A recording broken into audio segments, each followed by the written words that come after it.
Hey guys, welcome back to our techies, and this is iPhone 6s in my hand, and the problem is that the touch of this phone is not working. It's completely unresponsive, so they no any side of the phone touch is working. So in this video I'm going to show you how can you fix that unresponsive touch problem in iPhones, and this method will work on all the iPhones.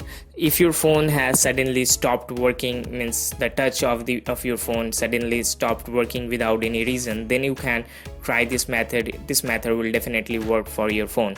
So first of all, to fix that, you require to press the home button and the power button until the phone reboots. Just hold it for like 10 to 15 seconds and the phone will goes blank and it boots up.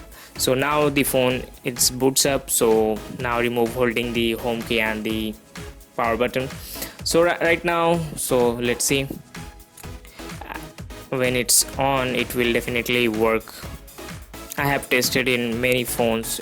This is completely working method and still working. So let's see.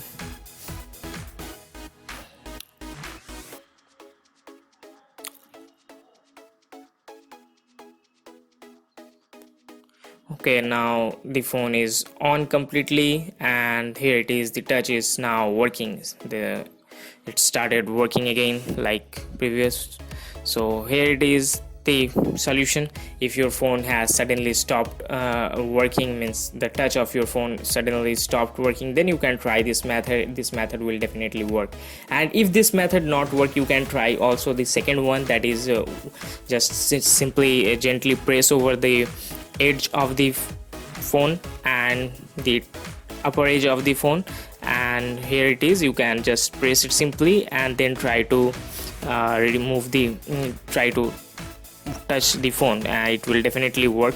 So this is the way. In that way you can easily fix the unresponsive touch on your iPhone. So if you like my video, then please click on thumbs up and don't forget to subscribe our channel. Thanks for watching this.